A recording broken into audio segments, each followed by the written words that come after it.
Can you hear me? Yes, yes. Yes. Okay, sir. Sir, uh, it's very correct to say that before going to section 27, we must have to give a glance to section 25 and 26 of the Indian Evidence Act. So without wasting much more time, I like to read section 25 of the Evidence Act. Section 25, confession to police officer not to be proved. No confession made to a police officer shall be proved as against a person accused of any offense. This section 25 clearly bar any kind of confession at any place. But if when it is given to the police, then it is inadmissible as per section 25. Section 26.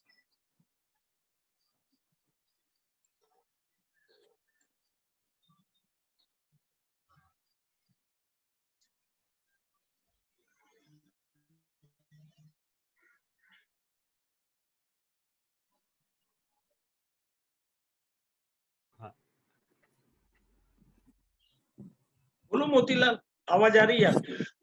Sorry. Call hota. I'm sorry. Yes. If you get 25 of the Evidence Act, we can very well see the word shall is there, which casts mandatory provision, which means it is a mandatory provision that the confession to the police before police cannot be accepted or cannot be accepted in evidence. That is clear.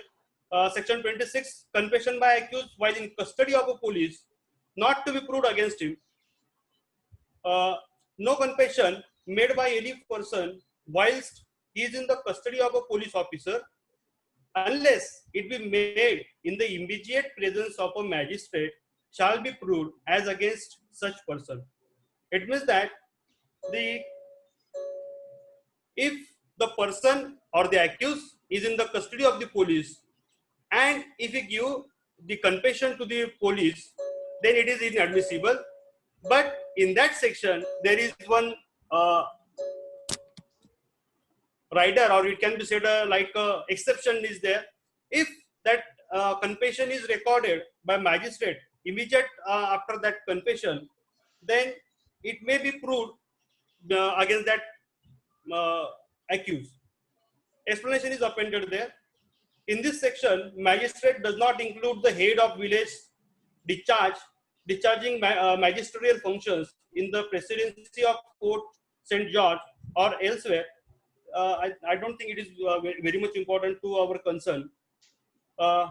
So now I like to proceed with section 27.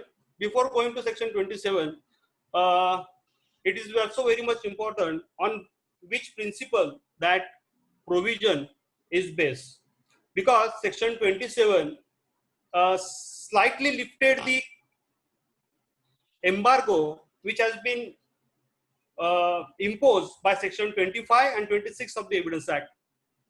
So the base is very much important to proceed with section 27. So I like to mention that it has been mentioned the rationale behind this provision is that if a fact is actually discovered in consequence of a information given by the prisoner, then there is some guarantee of truth of that information.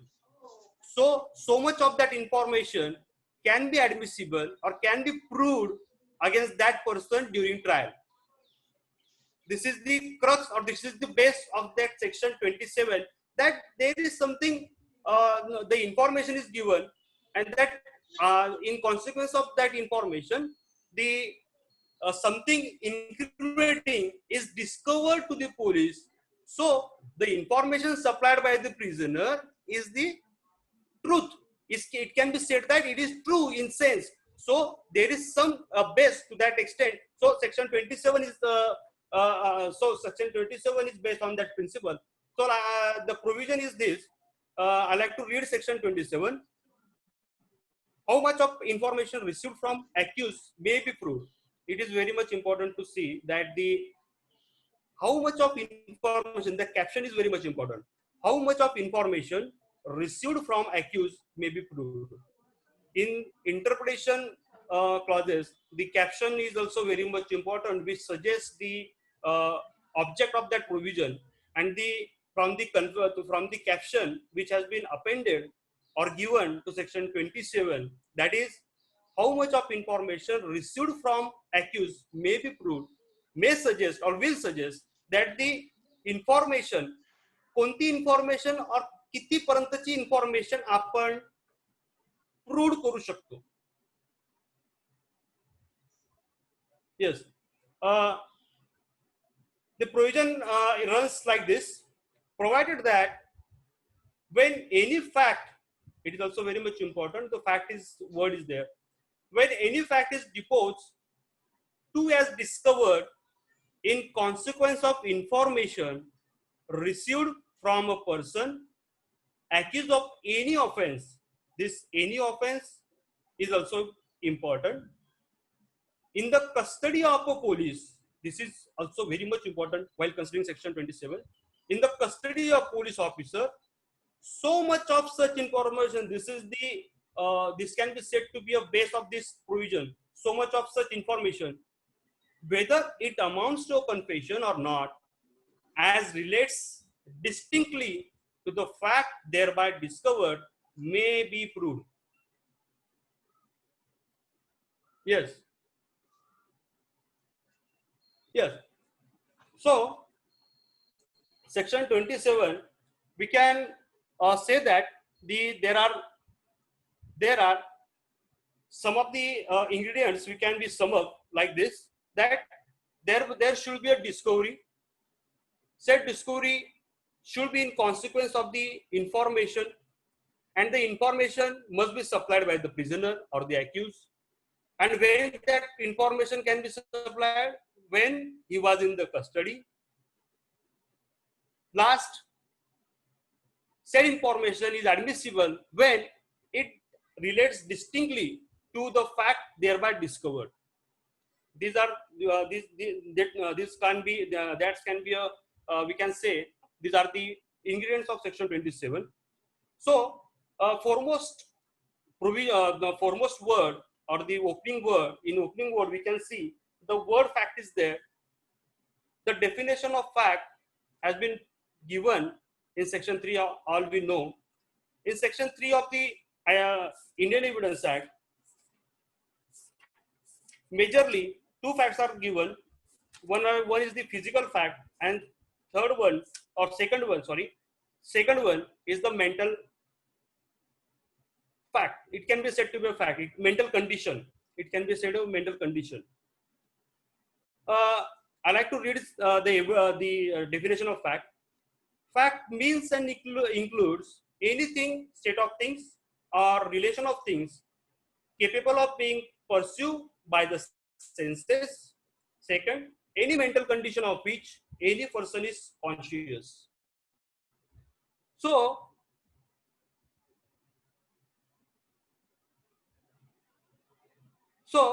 while considering section 27, the question may be arise here whether it is necessary in consequence of the information the incriminating article should be discovered to the police. म्हणजे information दिल्यानंतर पोलिसांना कोणतीही इन्क्रिमिनेटिंग article हा मिळाला पाहिजे किंवा नाही. आपण त्याकरता सिंपल दोन उदाहरणं घेऊ शकतो. एका उदाहरणामध्ये आपण असं गृहीत धरू, हा आरोपी, आरोपीने सांगितलं की मी चोरी ज्या ठिकाणी केली ते ठिकाण मी तुम्हाला दाखवतो. दुसऱ्या उदाहरणात त्याने सांगितलं, दुसरं एक उदाहरण आपण घेऊ. त्या दुसऱ्या उदाहरणात तो म्हणतो मी चोरी केल्यानंतर चोरलेला माल हा माझ्या घराच्या पाठीमागे खड्डा करून लपवून ठेवलेला आहे. ती जागा मी तुम्हाला दाखवतो आणि तो माल तुम्हाला काढून देतो. त्यानंतर पोलीस त्या ठिकाणी गेले आणि त्या ठिकाणून तो माल त्या ठिकाणी मिळाला. त्यांनी सांगितल्याप्रमाणे त्या ठिकाणी तो मिळाला. या दोघं उदाहरणामध्ये आपण आपण असा विचार करू शकतो की पहिल्या उदाहरणामध्ये फक्त त्याने प्लेस दाखवतोय तो, but there is no discovery. कारण की ज्यावेळी चोरीचा गुन्हा पोलिसांकडे रजिस्टर झालेला होता, FIR रजिस्टर झाली होती, त्याच वेळी पोलिसांना त्या प्लेस बद्दल प्री हँड नॉलेज त्यांच्याकडे होतं त्या याच्याबद्दल. त्यामुळे सेक्शन 27 खाली हा त्याचं statement cannot be admissible. But the second statement by which he give information that I dig and thereafter I hide that stolen articles beneath the soil. So this statement can be admissible under section 27. So there will be some base to say like this. The base can be seen in one of the famous judgment of the Supreme Court on this aspect, that the state of Maharashtra versus Damu Gopichand Shinde.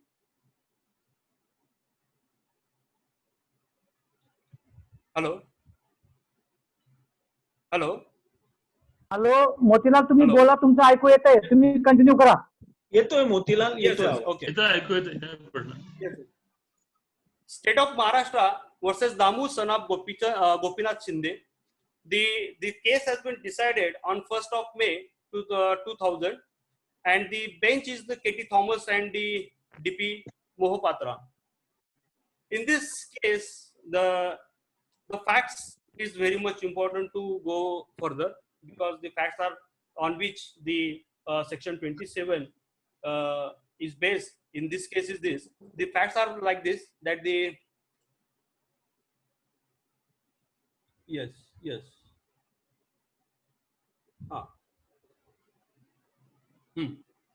बोलच होते. The statement I first give the statement which has been given by one of the accused in this case, that accused number 3, who was the accused number 3 in that case, whose name is Mukinda. After the arrest of Mukinda, he told to the investigating officer that Deepak's dead body was carried by me and Guruji, who is also one of the accused in this matter, on his motorcycle and thrown in the canal. It is a statement which can be said to be a memorandum. We generally known it as a memorandum. I again read it. Deepak's dead body was carried by me and Guruji on his motorcycle and thrown in the canal. Now, when the IO went there, he has party's name. Okay. Party's name पुन्हा सांगू. State of Maharashtra versus Damu Gopichand Shinde. Okay. After recording this statement, when accused went there, investigating officer went there at the spot, he found some broken glasses, the tail lamp of some broken glasses. He recovered those broken glasses. Yes, he recovered those broken glasses and discovered further he discovered what? He discovered that the accused number 2, who is also one of the accused in this matter, Guruji, whose name is Guruji, his motorcycle tail lamp was also has been broken, and when that recover or discover broken glasses, when he fitted to that tail lamp to the motorcycle of Guruji, then they were fit very nicely there. So what that IO has been discovered, he discovered that the Guruji and this that motorcycle has been used. That motorcycle has been used to carry that dead body, that Deepak's dead body, to that canal. It is also very much important in this authority that the IO of this matter also has a pre-hand knowledge about that canal. He has pre-hand knowledge about that canal. But even if he has pre-hand knowledge, he discovered this fact that the dead body has been carried over by that motorcycle of the accused number 2. This fact has been discovered. So Supreme Court says this statement of accused number 3, Mukunda Thorat, is admissible under section 27 of the Evidence Act. I like to read what the observations of the Supreme Court in this regard. That's very much important to note here. No doubt, recovery of dead body of Deepak from the same canal was antecedent to the information which PW44 means IO obtained. म्हणजे त्याला आधीच त्याच्याबद्दलची माहिती होती त्या canal बद्दलची. पुढे supreme court काय म्हणतं, if nothing more was recovered pursuant to and subsequent to obtaining the information from the accused, there would not have any discovery of any fact at all. म्हणजेच काय, जर त्या जागेवरून कोणतीच गोष्ट, जसे की या केसमध्ये ग्लासेस सापडले होते, जर कोणतीच गोष्ट जर सापडली नसती तर ती गोष्ट किंवा ती इन्फॉर्मेशन जी आरोपीने दिलेली होती ती सेक्शन 27 खाली आली नसती.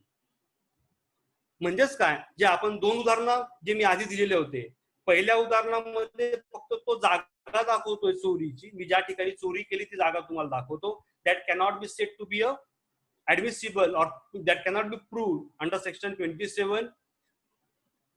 But if there is anything discovered by that information by the IO, then it can be said that information given by the accused can be admissible or can be proved against him. It's also very much important to note one judgment of the Supreme Court, recent judgment of the Supreme Court, section 27, on section 27, that is Mehboob Ali versus State of Rajasthan. It's very much important judgment. Mehboob Ali, MEHBOOB, Ali, ALI, and another, versus State of Rajasthan, which has been decided on 27 October 2015 by the Supreme Court. The bench H.L. Dattu and Arun Mishra. Before going further to this authority, the facts are very much important because section 27 always depends upon it's a question of fact. I think it's a question of fact. So it's very much important to go through the facts of this case also. The facts of the case are this. थोडक्यात मी सांगतो, English मध्ये वाचायला गेलं तर खूप वेळ लागून जाईल. तर यामध्ये जो मेहबूब अली होता आणि एक दुसरा आरोपी जो त्यामध्ये पकडलेला होता, त्या दोघं आरोपींनी एक तिसरा एक आरोपी होता, त्या आरोपीचं नाव सांगितलं, त्याचं नाव होतं अंजू अली याचं नाव सांगितलं होतं. आणि ही बेसिकली जी केस होती, ही केस काउंटरफिट करन्सीची ही केस होती, काउंटरफिट करन्सी. तर ज्यावेळी मेहबूब अलीला पकडलं तर मेहबूब अलीकडून काहीच त्यांच्याकडून मिळालेलं नव्हतं. पण त्यांनी इन्फॉर्मेशन पोलिसांना ड्युरिंग कस्टडी त्यांनी दिलेली होती. त्यांनी इन्फॉर्मेशन अशी दिली की बाबा हा जो अली जो आहे, या अलीने आम्हाला हे पैसे दिलेले होते आणि तो अली कुठे आहे ते तुम्हाला आम्ही दाखवतो, असं त्यांनी सांगितलं. त्यानुसार पोलीस त्या ठिकाणी गेले. अली त्या ठिकाणी मिळून आला, जसं त्यांनी सांगितलं त्याप्रमाणे त्या ठिकाणी तो अली मिळून आला. आणि तो मिळून आल्यानंतर त्या अलीच्या पोझिशन मध्ये काही 46,000 का समथिंग काही त्यांना फोर्ज और काउंटरफिटिंग करन्सी त्यांना त्या ठिकाणी मिळून आली पोलिसांना. त्यानंतर या अलीने पुन्हा कस्टडीमध्ये एक चौथ्या आरोपीचं नाव सांगितलं, त्याचं नाव होतं मझर. त्या मझरकडून सुद्धा अशाच प्रकारच्या करन्सी नोट्स, या काउंटरफिट करन्सी नोट्स ह्या त्याच्याकडून मिळून आल्या. तर या मॅटरमध्ये मेहबूब अली जे काउन्सिल होते, सिनियर काउन्सिल, त्यांनी सुप्रीम कोर्टात कंटेन्शन केलंय की there was no recovery from the accused Mehboob Ali. He only gave information that Ali has given this counterfeit currency to us. So that statement, that memorandum which has been given by Mehboob Ali cannot be used or cannot be proved against him. It was the contention of that Mehboob Ali's advocate. But Supreme Court in this matter says in from para number 15 onwards, the fact that Anju Ali was dealing with forged currency notes was not to the knowledge of the police. Before giving that memorandum, police didn't have that knowledge whether this Anju Ali is engaged in that counterfeiting racket or not. So this is the discovery, and along with that discovery, they also found the counterfeit currency notes with that Anju Ali, and on the basis of that Anju Ali, they tracked Mazhar, and from that Mazhar, they also found counterfeit currency notes. So police discovered from the evidence or from the statement of Mehboob Ali, there was the racket of this counterfeit currency. So this racket has been discovered to the police.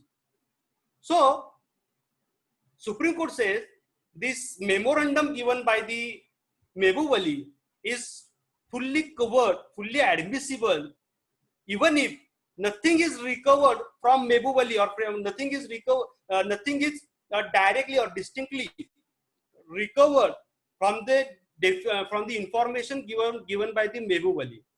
Mehboob Ali फक्त information काय दिलेली होती की मला या नोटा या अंजू अलीने दिल्या होत्या आणि अंजू अली कुठे आहे ते मी तुम्हाला दाखवतो, असं त्यांनी कुठेच म्हटलेलं नव्हतं की अंजू अलीकडे जर तुम्ही अंजू अलीकडे जर गेलात तर अंजू अलीकडून तुम्हाला काही काउंटरफिट करन्सी नोट्स मिळतील, असं त्याने त्यात कुठेही म्हटलेलं नव्हतं.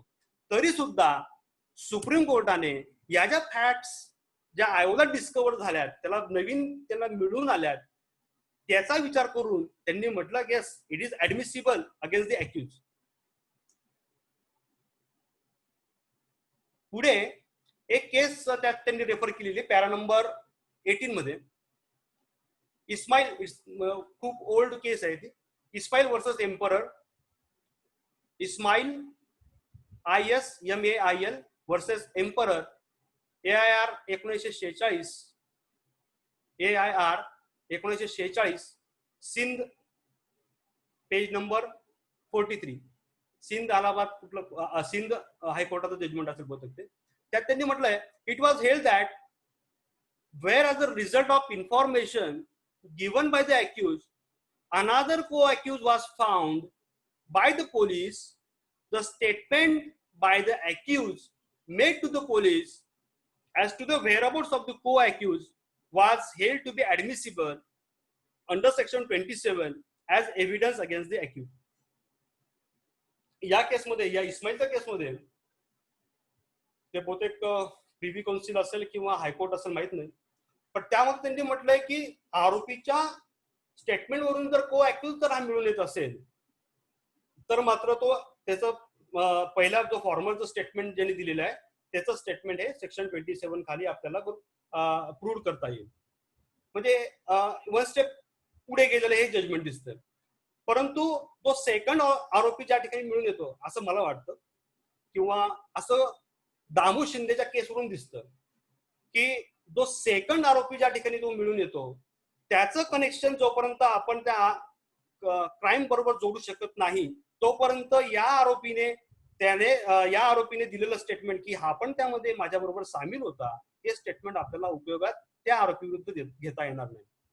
जो सेकंड आरोपी आहे त्या सेकंड आरोपीला सुद्धा आपल्याला त्या ठिकाणी कनेक्शन तिथे दाखवावं लागेल, त्याशिवाय त्याला पुढे आपल्याला जाता येणार नाही.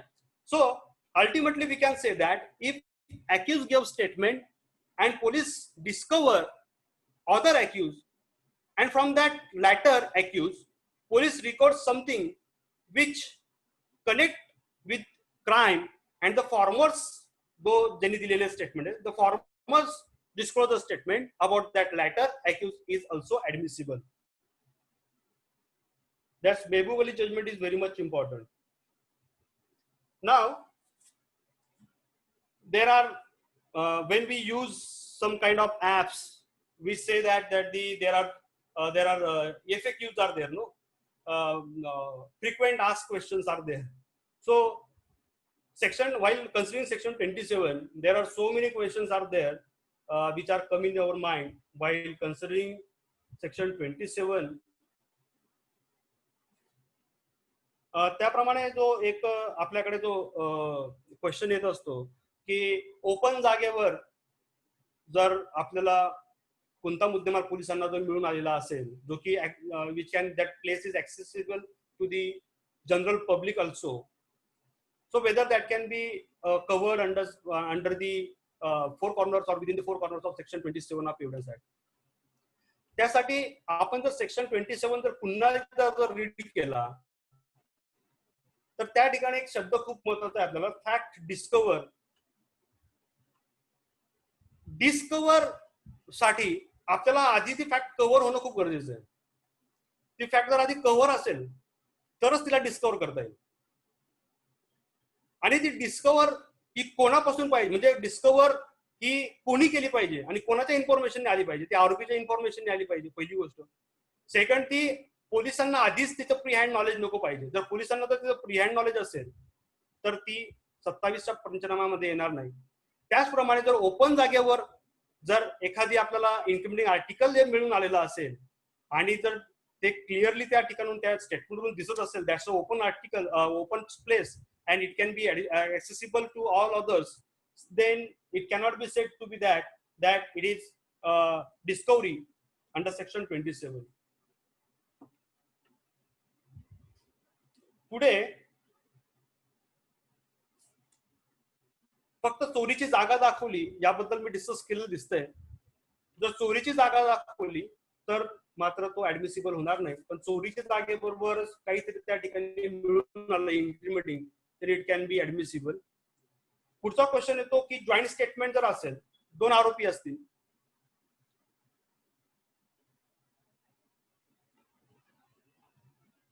जॉईंट स्टेटमेंट असेल, जॉईंट स्टेटमेंट म्हणजे आरोपीने जर दुसऱ्या आरोपी बरोबर कस्टडीमध्ये असताना त्यांनी जर स्टेटमेंट दिलेलं असेल तर ते whether that joint statement is admissible. तर आपल्याला तर पार्लमेंट अटॅक केस आपल्याला माहिती असेल, parliament attack Navjot Sandhu versus state of NCT Delhi administration versus Navjot Sandhu. In that case, the Supreme Court held that the joint statement is also admissible within the four corners of section 27.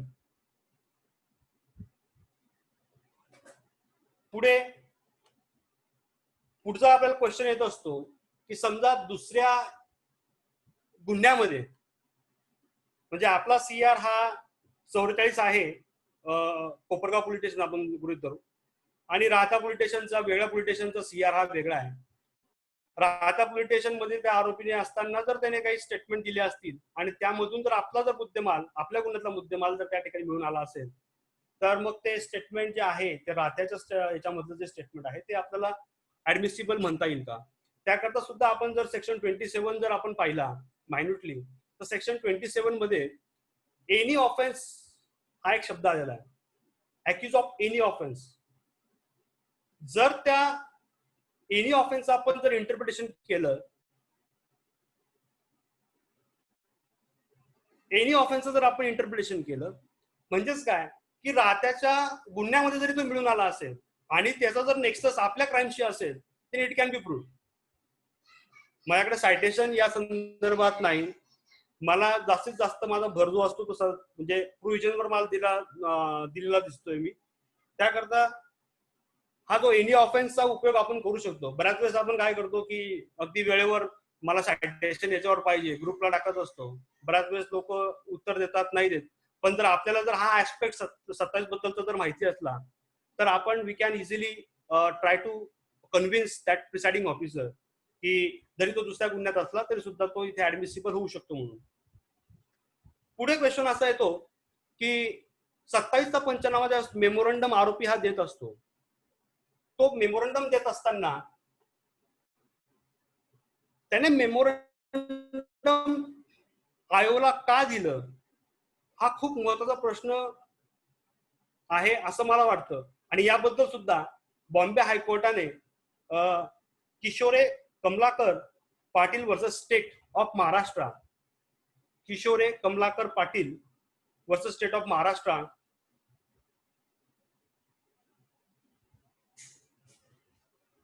2011 hallmark criminal page number 3796, page number 3796 या केसमध्ये para number 21 या para number 21 मध्ये या जे काही आयोग होते, या आयोगाने चीफ एक्झामिनेशन मध्ये सांगितलं होतं, on 27/5/1993 I attach a Gupti at the instance of accused Kishore Patil under memorandum of discovery Panchanama at exhibit so and so, and he also attached a knife at the instance of accused Abhay under memorandum of discovery Panchanama YD exhibit 24 and 24A. Though नंतर ते observation जे दिसत आहेत की त्या learned जजने trial जजने काय केलेले त्या संदर्भात, पण पुढे सुप्रीम कोर्ट आपल्या बॉम्बे हायकोर्ट काय ऑब्झर्वेशन ते महत्वाचं आहे.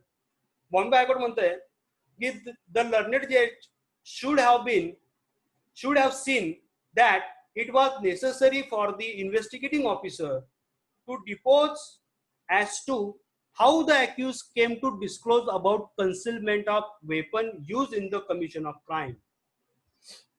आयोगाला हे सांगणं खूप गरजेचं असेल की आरोपी हा डिस्क्लोजर स्टेटमेंट देण्याकरता कसा तयार झाला. पुढे त्याने असे सांगायला पाहिजे, how weapon came to be discover at the instance of the appellant, म्हणजे आरोपी या केस मधला.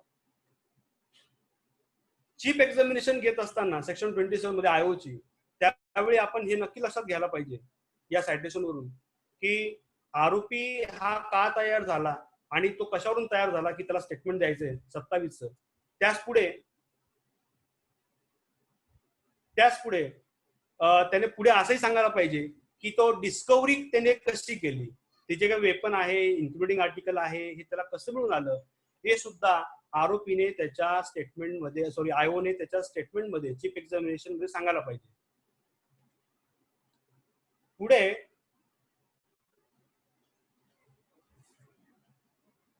जर असा आपल्या पुढे जर प्रश्न आला किंवा केस आली की त्या केसमध्ये फक्त मेमोरंडम हे आरोपीने दिलं आणि त्यानंतर आयोने त्या आरोपीला त्या डिस्कवरी ज्या ठिकाणी झालेली आहे, तो जो फर्दर पंचनामा, रिकव्हरी पंचनामा आपण म्हणतो, त्या रिकव्हरी पंचनाम्यामध्ये आरोपीला तो तिथे घेऊनच गेला नाही. त्याची वेगळी कारणं असू शकतात की आरोपी हा पळून जाण्याची शक्यता आहे किंवा आरोपीवर अटॅक होण्याची शक्यता आहे, वेगळी कारणं असू शकतात.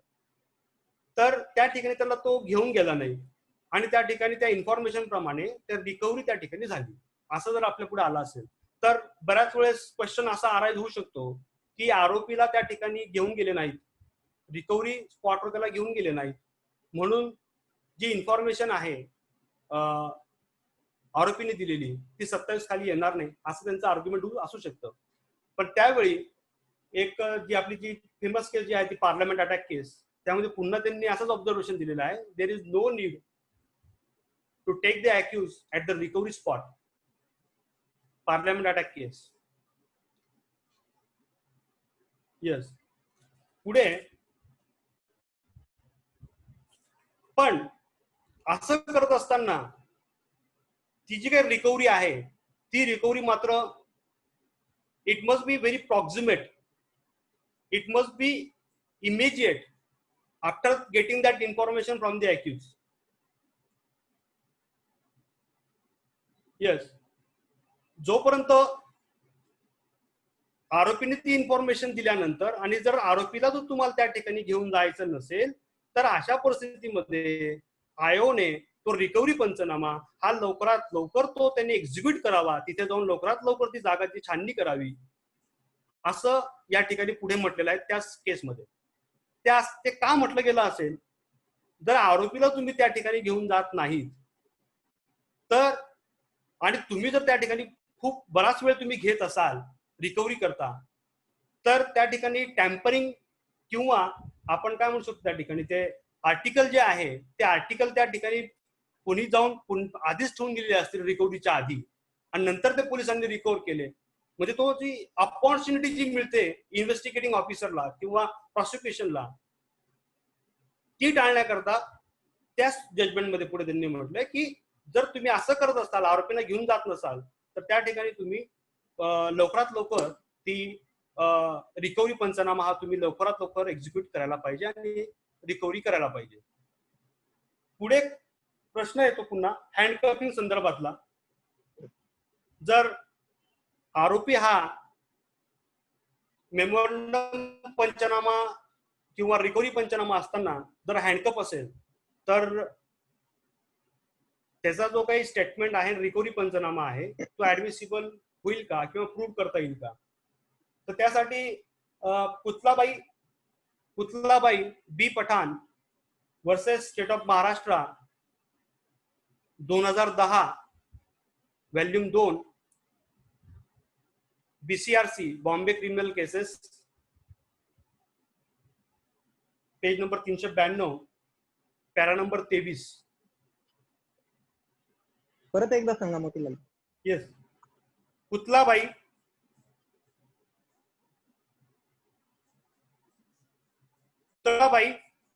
बी Pathan versus state of Maharashtra 2010 volume 2 Bombay criminal cases BCRC page number 392. Thank you.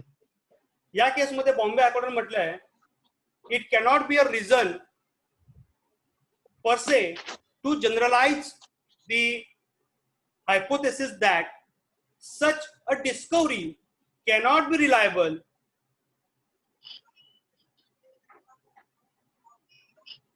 just because of handcuffing.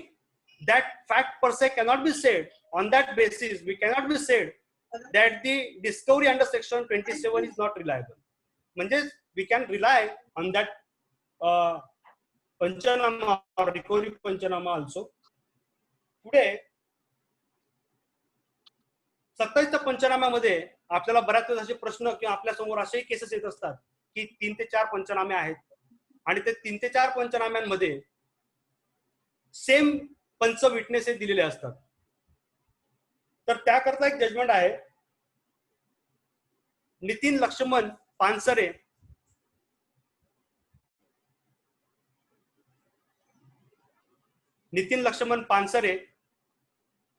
Versus state of Maharashtra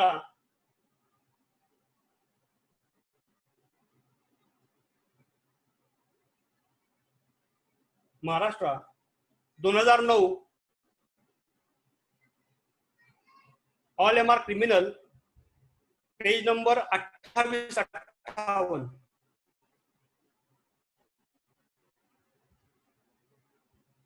Shall I repeat it again? Nitin Laxman Pansare versus state of Maharashtra 2009 all MR criminal page number 28-58. या केसमध्ये Bombay court म्हटली जरी same पंच तुम्ही जर घेतलेले असतील तरी सुद्धा it cannot be said that the section 27 recovery not admissible. पुढे आपल्याला असंही लक्षात येतं किंवा असेही प्रसंग आपल्यावर येतात की जजेस जे असतात ते अतिघाई करून आपला जो पुरावा असतो तो बंद करत असतात आणि अशा वेळी आपले महत्वाचे विटनेस पंच म्हणा 27चे पंच आपण हे एक्झामाइन करत नाही किंवा आपल्याकडून राहून जातात. तर अशा वेळी एक जे जजमेंट आहे की रिकव्हरी पंच जर फक्त आपण एक्झामाइन केला नाही तरी सुद्धा त्याचा फार काही वाईट परिणाम हा आपल्या केसवर होत नाही. त्याकरता एक बॉम्बे हायकोर्ट जजमेंट आहे Gokul Bhaskarrao Dighe versus state of Maharashtra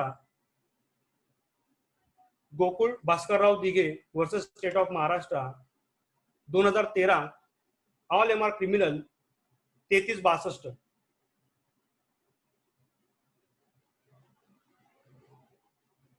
तर या केसमध्ये त्यांनी म्हटलं बॉम्बे हायकोर्टाने की रिकव्हरी पंच जरी आपण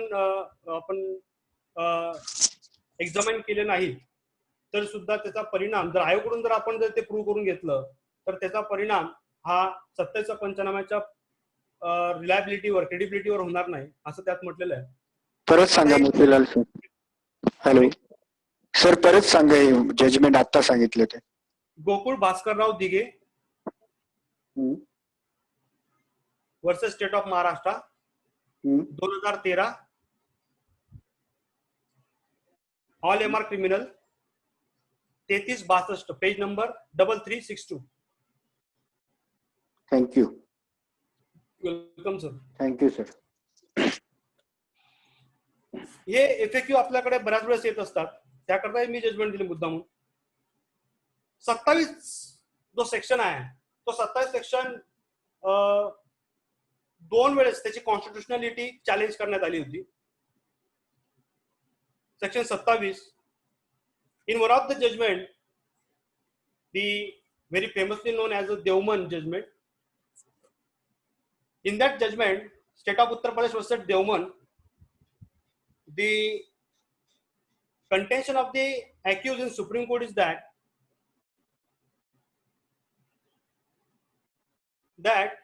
section 27 of the Evidence Act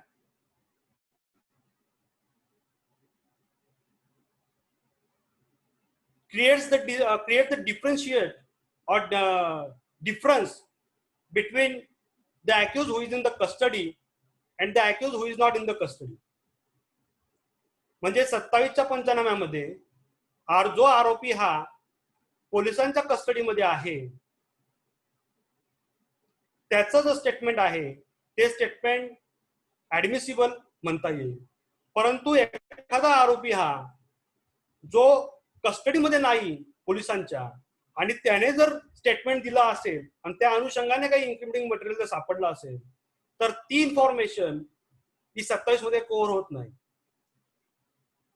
so this section 27 violates Article 14 of the Constitution. It was their contention. But the majority view of the Supreme Court held that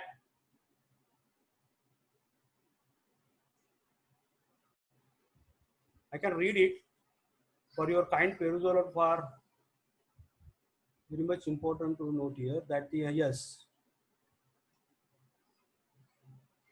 majority judgment says that the Article 14 does not provide that all laws must be uniform and universally applicable. नवीन आपल्याकडे जर एखादा नवीन defence council आला तर तो नक्कीच असं argument करू शकतो की जर आरोपी हा माझा आरोपी जो होता तो आरोपी कस्टडीमध्ये होता आणि दुसरा आरोपी जो आहे हायपोथेटिकल तो उदाहरण देईल, सांगेल की बाबा दुसरा आरोपी कस्टडीमध्ये नसताना त्याने जर स्टेटमेंट दिलं तर ते ऍडमिसिबल नाही म्हणून तो आर्टिकल 14चं त्याला बार आहे किंवा आर्टिकल 14चं व्हायलेट्स होतो इक्वॅलिटी बिफोर लॉ, तर तो आर्ग्यू करू शकतो नवीन एखादा कोणी असेल तर त्यावेळी आपल्याला हे जजमेंट खूप महत्वाचं असेल असं मला वाटतं म्हणून ते शेअर करतोय. त्यात म्हटलं की article 14 does not provide that all laws must be uniform and universally applicable. It merely forbids improper or invidious distinctions by conferring rights or privileges upon a class of persons arbitrarily selected from out of a larger group who are similarly circumstanced and between whom and others not so favor no distinction reasonably justifying different treatment exists. पुढे त्यांनी खूप महत्त्वाचं म्हणलं, between persons in custody and persons not in custody the legislature had made a real distinction by enacting distinct rules regarding admissibility of statements, confessional or otherwise made by them. पुढे एक छान त्यांनी उदाहरण दिलेलं आहे या ठिकाणी. In considering the constitutionality of a statute on the ground whether it was given equal treatment to all persons similarly circumstanced, it has to be remembered that it is important. It has to be remembered that the legislature has to deal with practical problems. The question is not to be judged by merely enumerating other theoretically possible situation to which the statute might have been but has not applied. A doctrinaire approach is to be avoided. Persons not in custody making statement to the police leading to a discovery of facts where possible, but these are very rare cases. अशा प्रकारच्या cases या खूप rare असू शकतात आणि कायदा जो आहे, कायदा हा प्रॅक्टिकल प्रॉब्लेम्सवर असतो हा विचार करून आणि पुन्हा आर्टिकल 14 ने या ठिकाणी व्हायोलेशन होत नाही असा जो युक्तिवाद जो केलेला होता तो युक्तिवाद यांनी मेजॉरिटी जजमेंटने हा मान्य केलेला होता. आणि या जजमेंटमध्ये जे सुब्बाराव जज होते त्या सुब्बाराव जज साहेबांनी एक व्ह्यू घेतला की नाही, that's definitely violates article 14 of the constitution. हे 27 वर फार काही महत्वाचं नाही, पण तरी सुद्धा आपल्याला लक्षात राहावं किंवा आपल्याकडे माहिती असावं म्हणून हा मी शेअर केलेला तो सायटेशन. पुढे दुसऱ्या केसमध्ये जे की मी आधीच सांगितलं की 2 वेळेस आर्टिकल 27 सेक्शन 27 हा जो आहे हा त्याची कॉन्स्टिट्युशनलिटी चॅलेंज करण्यात आली. तर पुढे एक आर्टिकल 20 क्लॉज 3 जो की सेल्फ इन्क्रिमेटिंग मटेरियल जर असेल या संदर्भात जो काही जो आर्टिकल आहे की आरोपी हा स्वतः विरुद्ध स्टेटमेंट देऊ शकत नाही किंवा त्याला आपण तसं कंपल्सरी करू शकत नाही, या संदर्भात एक कॉन्स्टिट्युशनलिटी चॅलेंज केली गेली होती. ते जे जजमेंट आहे ते जजमेंट आहे, इट्स व्हेरी फेमस. काल सुद्धा दातरंगे सरांनी त्याचा उल्लेख केला होता. The state of Bombay versus Kathi Kalu Oghad and others. It's very important judgment. हे जजमेंट आपल्याला बऱ्याच ठिकाणी कामात येते. सेकंडरी एव्हिडन्स लीड करत असताना आरोपीच्या पोझिशन मध्ये जर काही असेल किंवा जो व्हाईस सॅम्पल बद्दलचा आता एक नवीन जजमेंट आलाय रितेश सिन्हाचं, ते रितेश सिन्हाचं जजमेंट जे आहे ते कथ्थी कालू ओगाड या जजमेंटवरच आधारित जजमेंट आहे. या कथ्थी कालू ओगाड मध्ये 27चा जो पंचनामा आहे याच्याबद्दल त्यांनी खूप काय म्हटलंय सुप्रीम कोर्टाने ते जास्त महत्वाचं आहे. सुप्रीम कोर्ट यामध्ये म्हणतंय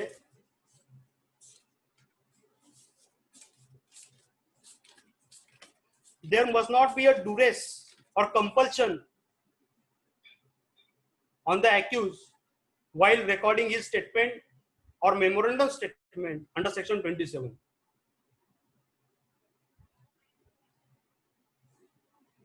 There was no infringement of article 20 clause 3 unless compulsion was used in obtaining the information from an accused person in custody of police officer. It will be a question of fact in each case to be determined by the court on the evidence before it whether compulsion had been used in obtaining the information. आणि compulsion म्हणजे काय, तर compulsion means duress. Duress is where a man is compelled to do an act by injuring, beating, or unlawful imprisonment, or by the threat of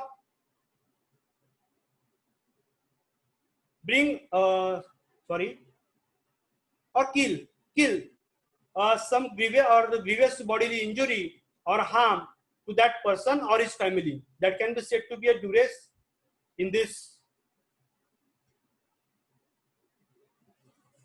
authority has been discussed. So, while proving section 27, we must also be aware about this fact that there was nothing to be come out from the mouth of the IO that there was any bodily injury has been torture has been given to the accused, or there was any kind of inducement has been given to the accused, because section 24 is also cover or says about the inducement. At this juncture, I like to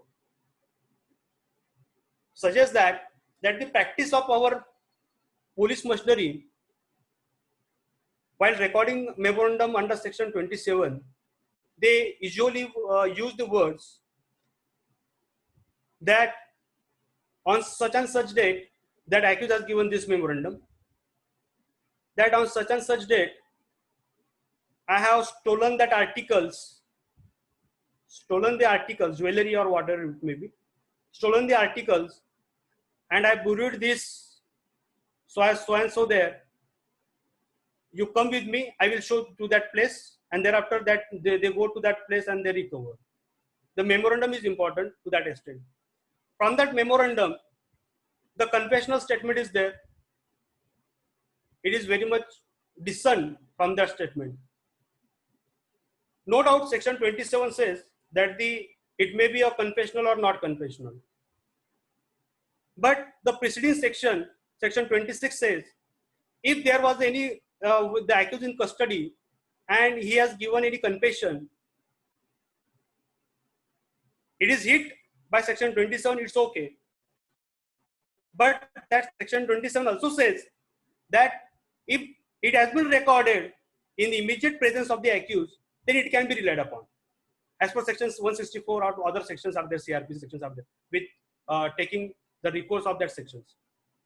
म्हणजेच काय की आरोपीने statement दिलं, confessional statement दिलं, आणि त्यानंतर जर immediate presence मध्ये, मॅजिस्ट्रेटच्या प्रेझेन्स मध्ये ते जर रेकॉर्ड केलं, तर सर्व आपण जे काही आपण प्रिकॉशन्स घेऊन जर मॅजिस्ट्रेटने रेकॉर्ड केलं, तर अशा परिस्थितीमध्ये आपल्याला त्याच्यावर रिलाय करता येईल.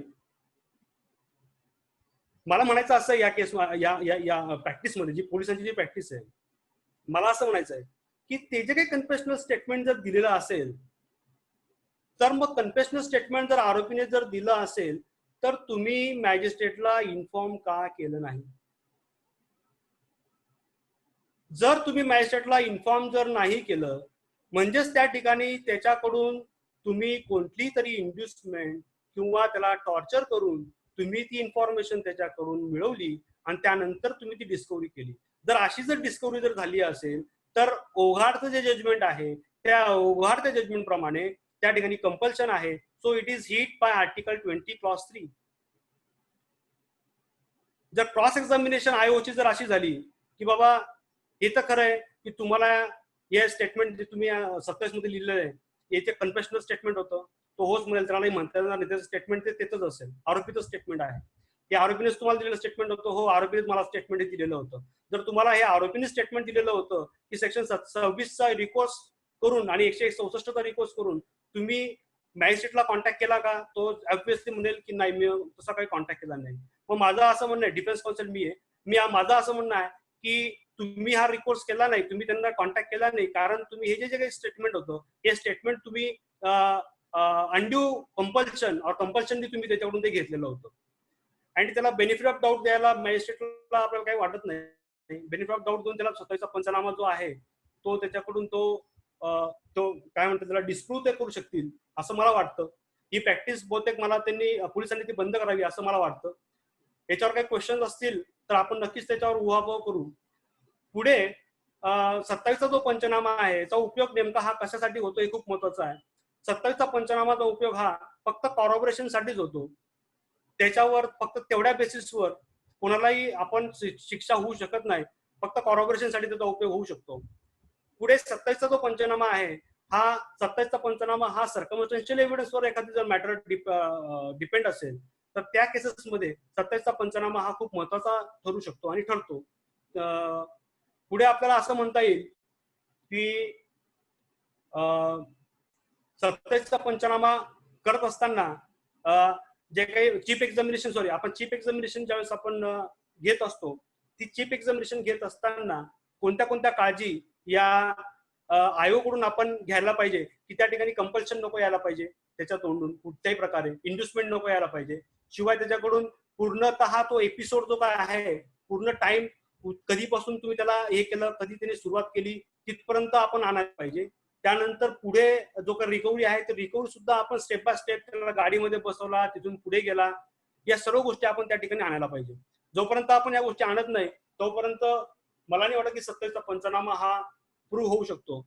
आणि 27चा पंचनामा जो आहे त्याचा उपयोग जो काय त्याच्या स्टेटमेंट मधला उपयोग फक्त आपण एवढाच करू शकतो की जरी ते इन्क्रिमिनेटिंग स्टेटमेंट असेल की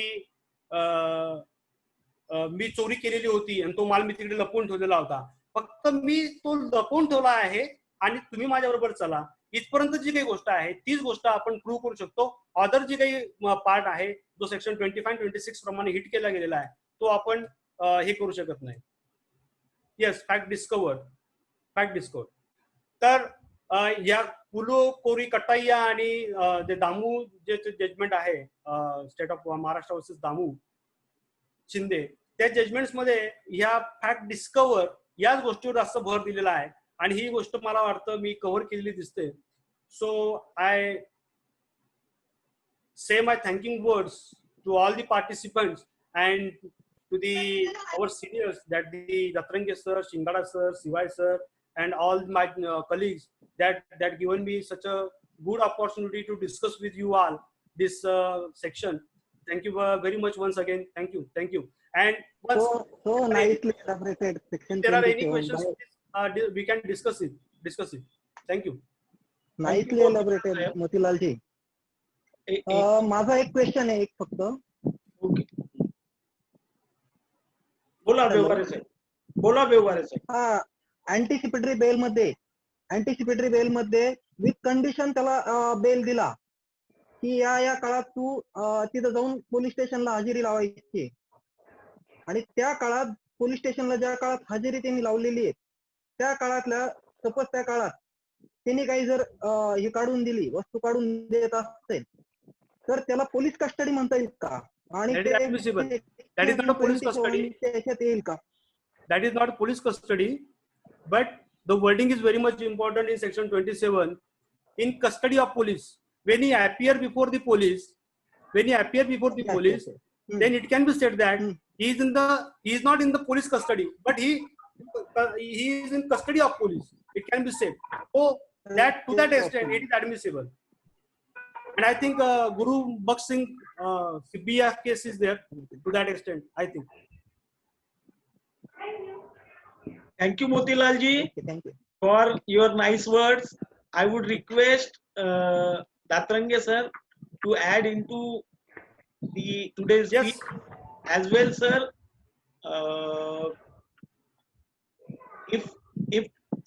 If participants have queries, they can ask after Datrange sir ask us for putting up the queries.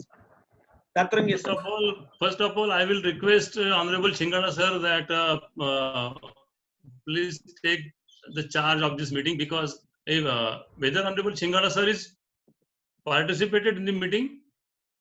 Yes. Sir, Yes, I am here. yes, okay. So please, sir, सर्व say something then. मला वाटतं. हो, सर्वप्रथम तर मोतीलालचं मी खूप अभिनंदन करतो. अत्यंत अभ्यासू तर सगळेच आहेत, पण व्यवस्थित त्यांनी मुद्दे सूद त्याची मांडणी करत विषय पुढे घेऊन गेले आणि आत्मविश्वासाने त्यांनी मांडणी केलेली आहे. एका पीपीचं अर्ध काम तर त्याचा आत्मविश्वासच करत असतो. बाकी पीपी खूप ज्ञानी आहे, पण त्याच्यात जर आत्मविश्वास नसेल ना तो वो गया काम से. उसको आधा तो वहीं पर फेल हो गया. आत्मविश्वास से भरी हुई एक नजर यहाँ वहां वो करे ना, तो भी चार लोगों के मन में प्रश्न आता है कि ये क्या निकालेगा यार, ये कुछ निकालेगा. तर खूप चांगल्या रीतीने मांडणी केलेली आहे. आता शेवटची जी व्यवहारे साहेबांनी विचारलं त्याबाबत माझ्याकडे आता डायरी नाहीये, पण तुम्हाला नक्कीच तुम्हाला जजमेंट अवेलेबल होणार आहेत. आणि त्याचा सूर असा आहे की when movements of a person are restricted then he is in custody. त्याला 10 ते 12 यावेळेस हजेरीला सांगितलेलं आहे आणि त्याला आयोने सांगितलं की बसायचं, जायचं नाही.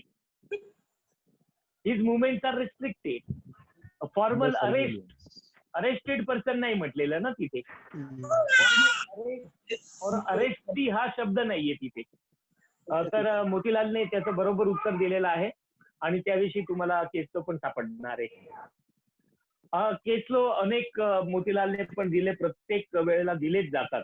आणि एक वेळा मी ज्योतीमध्ये प्रयोग केला होता की मी माझ्या व्याख्यानाच्या सुरुवातीला सांगितलं की मी आज एक पण केस लो देणार नाहीये. लोग नाराज हो गए होंगे सर. हाँ, लोग नाराज हो गए. रोशनी कम हो गई थी, रोशनी कम हो गई थी चेहरों पे से, रोशनी थोड़ी कम हो गई थी. सर फिर सर आखिरी में तुम्ही जेवढा पण अनुभव सांगतात सर, तुम्ही जेवढा पण हा. अनुभव सांगतात ना सर, तोच खूप महत्वाचा असतो. त्यातनंच आम्हाला खूप काही शिकायला भेटतं. बरोबर बरोबर बरोबर आहे. मी आता असं सांगेल की केसलोचा वापर कसा करणं ना, हीच टेक्निक, हे टेक्निक आहे. एक टेलर मेड पदार्थासारखं नाही वापरायचं त्याला. आता समजा की पार्लमेंट अटॅक केस जो आहे नवजोत सद्दू, त्यात असं म्हटलेलं आहे ना की it is always not necessary that discovery must be associated by the accused in custody. तो त्यावेळेला सोबतच चालत चालत गेलाच पाहिजे असं नाहीये. बरोबर आहे ना? Yes sir. तर मग परत असे पण जजमेंट आपल्याला सापडणार आहेत की तो जो पंचनामा आहे, पंचांची आवश्यकताच नाहीये. डिस्कवरीसाठी पंचांची आवश्यकता नाहीये. तर पोलिसांनी जरी हा पंचनामा केला असेल, आपण नाही तपासायचे पंच, आपण आयोच्या माध्यमातूनच घ्यायचं आणि त्यानंतर हे केसच वापरायचे. ती जी आवश्यकच नाही असं सुप्रीम कोर्टाने सांगितलेलं आहे, ते मी न तपासल्याने काय बिघडतं? मी कुठे सांगतो की ते आवश्यक नाहीये? सुप्रीम कोर्ट म्हणतं की ते आवश्यक नाहीये. त्यानंतर पोलीस केव्हा बिलीव्ह करावा याबाबतचं जजमेंट द्यायचं. Is an independent officer, is a impartial person, his partiality is not question, it is not shaken, so he needs to be believe. तर केसलसचं आपण त्या रीतीने वापरायचं हे आपलं टेक्निक आहे. तसं तर मी अनेक वेळा सांगितलेलं आहे आपल्याला की जी पुण्याची केस होती त्यात पहिलं जजमेंट आलं सुप्रीम कोर्टाचं की 27 साठी पंचनाम्याचीच गरज नाही. सुप्रीम कोर्टाने प्रश्न उपस्थित केला की सीआरपीसी मध्ये, एव्हिडन्स ऍक्ट मध्ये तर नाहीच नाही. त्यांनी सांगितलं की सीआरपीसी मध्ये पण सर्च आणि सीझर सोडला तर कुठे पंचनामा आहे? पोलीस ते करतात म्हणून ती कायद्याची आवश्यकता ठरत नाही ना. It is not requirement of law. Requirement of law काय आहे की every piece of evidence must be believable. तो बिलिव्हेबल कसा आहे हे आपण साबित करून द्यायचं ना. आपली एक्झामिनेशन, आपलं एव्हिडन्स रिडिंग त्याप्रमाणेच असलं पाहिजे की ते बिलिव्हेबल ठरेल. नाही तर या एवढ्या आपल्या जजमेंटचा ना काही उपयोग होणार नाही. वारंवार म्हणजे माझ्याकडे माझ्या डायरीत 2000 पासूनचे तरी जजमेंट आहे की ज्यात सुप्रीम कोर्टाने सांगितलं की पंचनामा नॉट नेसेसरी, एक्झामिनेशन ऑफ पंच विटनेसेस नॉट नेसेसरी. पण केवळ पोलीस ती प्रथा बंद करत नाही आणि म्हणून ती आपण चालू ठेवू तर त्या फेवरेबल जजमेंटचा काही वापर होणार नाही आपल्याला. तर थोडं या दृष्टीने पण आपण परत मी म्हणेल की डेअरिंग करते जाओ, थोड़ा डेअरिंग करो, है ना. ऐसे भी पंच तपास के लिए हॉस्टाइल होने वाला है. आखिरी में तो आयोग के थ्रू उसे एग्जिबिट करना है. तो डोंट एग्जामिन हिम, ना करो उसे एग्जामिन ना.